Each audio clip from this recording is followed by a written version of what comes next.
السلام علیکم جی۔ کل اچانک سے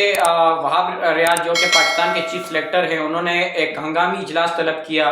اور آدھے گھنٹے کی تقریباً ان کی پریس کانفرنس تھی، جس کے اندر انہوں نے ایک دو چیزیں تھیں ان کو کلیئر کی۔ دیکھیں، یہ پریس کانفرنس دیکھنے کے بعد مجھے دکھ بھی ہوا، مجھے ہنسی بھی آئی۔ ہماری کرکٹ کس لیول پہ جا رہی ہے کہ ہمیں اپنے فیصلوں کا ہی نہیں پتا۔ پلک جھپکتے ہی ہمارا فیصلہ ایک ہوتا ہے اور اس کے اگلے دن ہمارا فیصلہ چینج ہو جاتا ہے۔ اب ایک دن پہلے وہاب ریاض نے پریس کانفرنس کی، اس کے اندر انہوں نے سلمان بٹ کو اپنی سلیکشن ٹیم کا رکن مقرر کیا اور اس کے اگلے دن انہوں نے وہ فیصلہ چینج کر لیا کہ جو ان کو عہدہ ملا تو اس عہدے سے میں ان کو ہٹا دیا۔ اب دیکھیں، اس میں سلمان بٹ بھی بہت زیادہ افسردہ ہوں گے، اس لیے کہ ان کو ایک دن پوسٹ ملی، اگلے دن اس پوسٹ سے ان کو ہٹا دیا گیا۔ تو بھائی، جب آپ کو پتا تھا کہ میڈیا کا زور آئے گا، میڈیا آپ پہ پریشر ڈالے گی، اور ڈالنا تھا، کیونکہ دیکھیں جس بندے نے پاکستان کا نام بدنام کیا ہو، جس بندے نے پاکستان کے ساتھ غداری کی ہو، جس بندے نے پاکستان کا نام دنیا بھر میں بدنام کرنے کی کوشش کی ہو، تو میرا نہیں خیال کہ دوبارہ کبھی اس بندے کا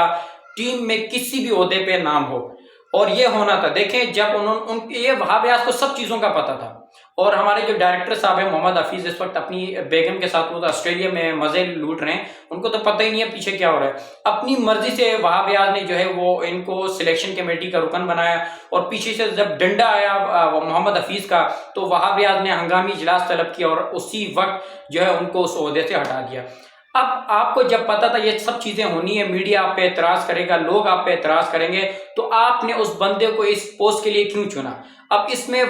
سلمان بٹ بھی بہت زیادہ افسردہ ہوں گے، اس لیے کہ ایک دن ان کو پوسٹ ملی اور اگلے دن اس پوسٹ سے ان کو ہٹا دیا گیا۔ تو وہ بھی بال بچوں والا ہے، بیگم ہے، اس کی بھی ہے، خاندان اس کا بھی ہے، تو ان کو کتنا ان کو افسوس ہوا ہوگا کہ ایک دن ہمارے اس بچے کو، ہمارے بھائی کو، ہمارے بھتیجے کو پوسٹ ملی اور اگلے دن اس پوسٹ سے ان کو ہٹا دیا گیا۔ تو جب آپ نے ان کو رکھنا ہی نہیں تھا، جب آپ کو پتا تھا یہ پروپیگنڈے ہوں گے، میڈیا پہ یہ چیزیں چلیں گی، تو آپ نے اس پوسٹ کے لیے اس کو رکھنا ہی نہیں تھا بھائی، اس کو کیوں رکھتے آپ؟ لیکن ایک دن آپ نے ان کو اس عہدے پہ رکھا اور اگلے دن اس عہدے سے آپ نے ہٹا دیا گیا۔ تو یہ ہماری سلیکشن ہے۔ اس وقت ہمیں بڑا افسوس ہو رہا ہے مجھے اپنی اس سلیکشن کمیٹی پہ،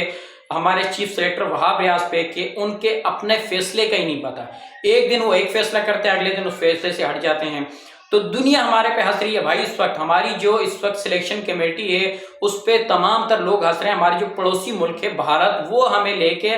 وہ ہم پہ ہنس رہا ہے کہ بھائی ان کو اپنی سلیکشن کمیٹی کو اپنی بات کا ہی نہیں پتا، کہ ایک دن وہ ایک بات کرتی ہے، اگلے دن اس بات سے مکر جاتی ہے۔ تو جب آپ کو اس طرح کے فیصلے جب آپ نہیں کر سکتے، جب آپ کے اندر جگرا نہیں ہے، جب آپ کے اندر وہ قوت نہیں ہے، تو بھائی اس طرح کے فیصلے ہی نہیں کرو۔ آپ کو پتا تھا پیچھے بیک اپ پہ آپ کے بہت سارے پلیئر تھے، آپ کسی اور کو اس پوسٹ کے لیے ہائر کر سکتے تھے، لیکن آپ نے سلمان بٹ کو ہی چنا۔ اور جب آپ کے اوپر پریشر آیا، جب آپ کے اوپر دباؤ آیا، جب آپ کے اوپر میڈیا کا دباؤ آیا، جب آپ کے اوپر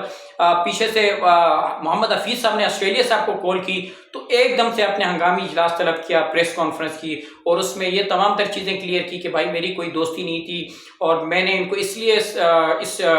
سلیکشن کمیٹی میں رکھا تھا کہ ان کی جو کرکٹ کی اور زبردست تھی، اس وقت وہ کرکٹ کو بڑے اچھے طریقے سے لے کے چل رہے ہیں، تو اس لیے میں نے ان کو اس پوسٹ کے لیے چنا تھا۔ لیکن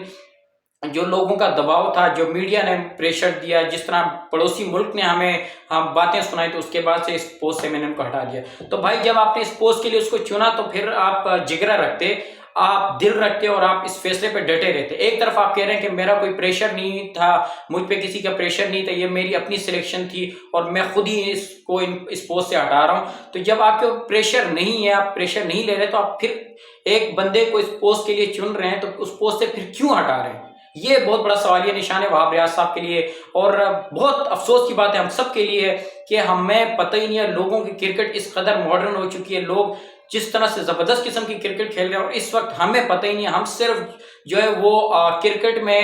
نئی پوسٹوں پہ بھرتیاں کیے جا رہے ہیں، اور پاکستان کا جو پیسہ ہے وہ حرام کی طرف لے کے جا رہے ہیں۔ بس کسی نہ کسی کو ہم ہائر کرتے رہے اور ان کو پیسہ دیتے رہے، باقی کرکٹ ہماری ابھی بھی 2001 اور 2002 کی ہے، جو کہ 260 270 سے اوپر کی ہماری کرکٹ ہی نہیں ہے۔ لوگ کہاں سے کہاں پہنچے، اور اسٹل ہماری کرکٹ وہی 270 280 والی ہے۔ اب وہاب ریاض صاحب نے جو پریس کانفرنس کی، وہ آپ لوگوں نے سن لی ہوگی تمام تر پریس کانفرنس، جس طرح کی بیہودہ قسم کی انہوں نے باتیں کی احمد شہزاد کو لے کے، صاحبزادہ فرحان کو لے کے، کہ وہ ہماری جو ہے وہ کرکٹ میں ان پہ ہماری نظر ہے، اور آگے آنے والے وقتوں میں جو ہے وہ پاکستان سے کھیلتے ہوئے آپ کو نظر آئیں گے۔ تو میرا سوال ہے وہاب ریاض صاحب سے کہ امام الحق کی موجودہ کیا پرفارمنس تھی؟ ورلڈ کپ کے اندر وہ فلوپ گیا، اس کے باوجود اس کا ٹیم میں نام آیا، کیا اس کی جگہ صاحبزادہ فرحان کا نام نہیں آنا چاہیے تھا؟ صاحبزادہ فرحان نے ابھی 50 گیندوں پہ 100 رن کیے، اس کے علاوہ اس کی ڈومیسٹک پرفارمنس آپ دیکھ لیں تو زبردست قسم کی پرفارمنس کے ساتھ وہ جا رہے ہیں، لیکن اسٹل ابھی تک وہ ٹیم سے باہر ہیں، سینٹرل کانٹریکٹ سے وہ باہر ہیں۔ تو یہ بہت بڑا سوالیہ نشان ہے، ہماری کرکٹ جو ہے زوال کی طرف جا رہی ہے، اور اللہ خیر ہی کرے آنے والے دنوں میں ہماری کرکٹ اس طرح سے تباہی کی طرف جائے گی کہ دنیا ہماری کرکٹ کے اوپر ہنسے گی۔ اپنا خیال رکھیے گا، دعاؤں میں یاد رکھیے گا، اللہ حافظ۔